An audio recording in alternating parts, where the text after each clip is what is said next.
Sur le tableau, je vais aussi parler de CNUSED, vous voyez, en deuxième lieu, et aussi de la Suisse romande. Faites attention parce qu'en Suisse, les chiffres se disent différemment qu'en, on va dire en France. Je commence.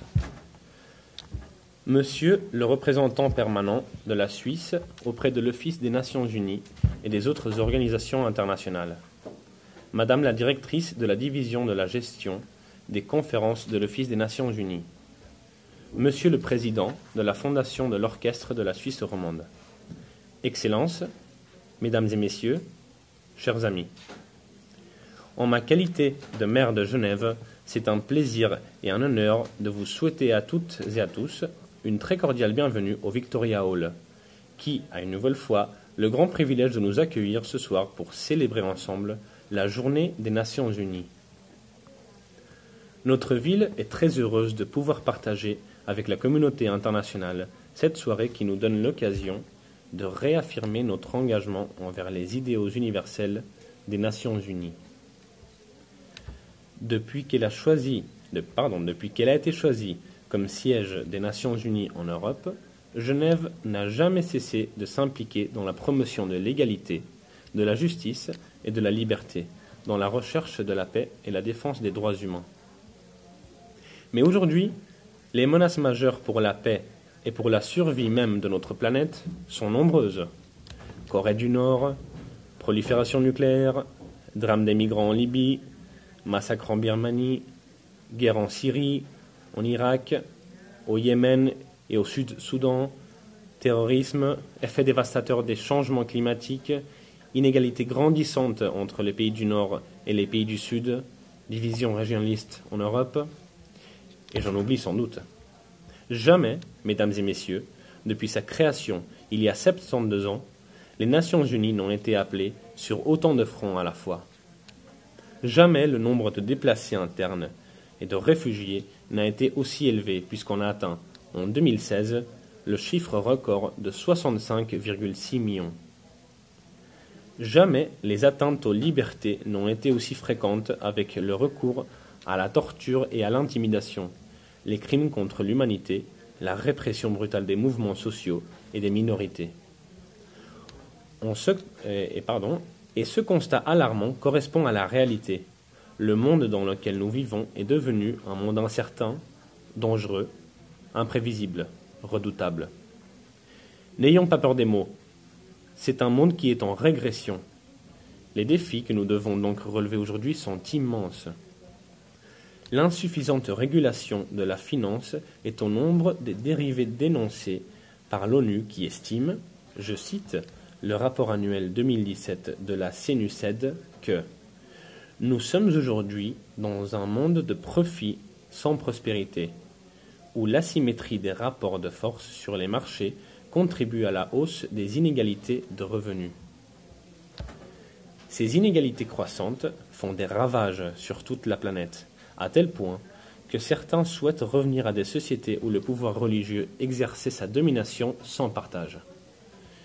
Nous savons aujourd'hui que la pauvreté, l'exclusion, le sentiment d'injustice et de désespoir sont des terreaux fertiles dont se nourrit l'extrémisme, et sa forme la plus violente aussi, la terreur. Le défi principal que nous devons maintenant relever est d'organiser nos sociétés de manière transversale, des sociétés où tous les êtres humains, dans leur diversité, avec leur caractère unique et leur ingéniosité, partageront une même façon d'être au monde dans la justice sociale et économique. Il nous faudra pour cela imaginer différemment nos relations sociales, en ne les réduisant pas uniquement à des rapports de force ou des stratégies de domination les uns contre les autres. Et la musique que nous allons entendre ce soir peut nous inspirer.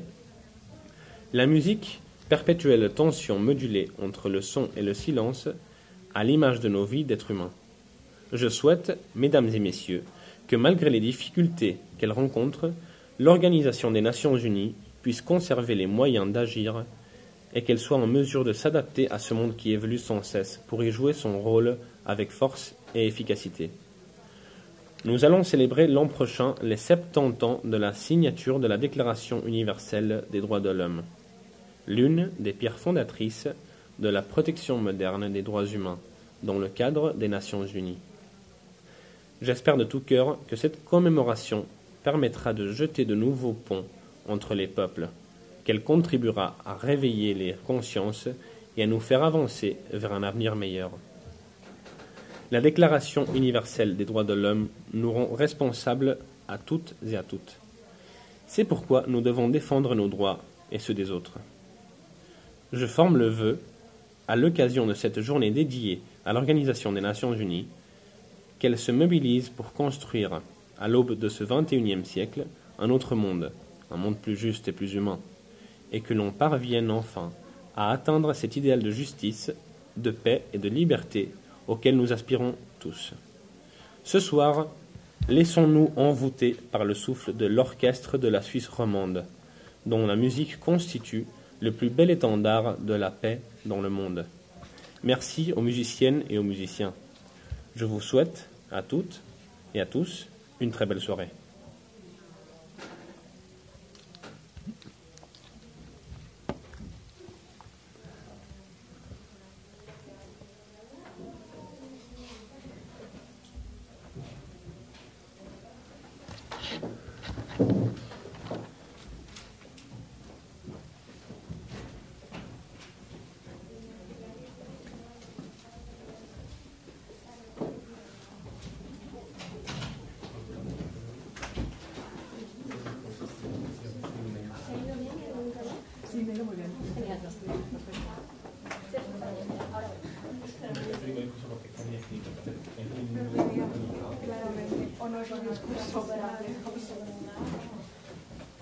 Yo creo que la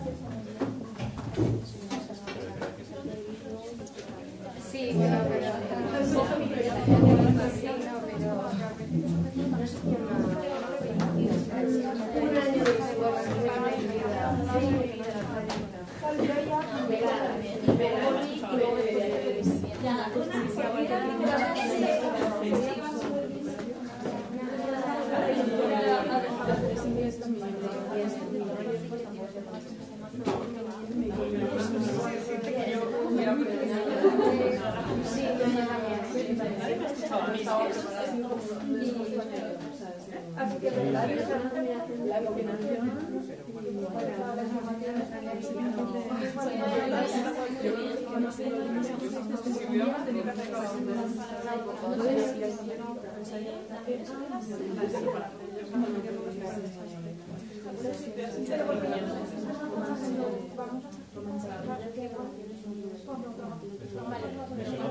Todo lo que se pueda, señora.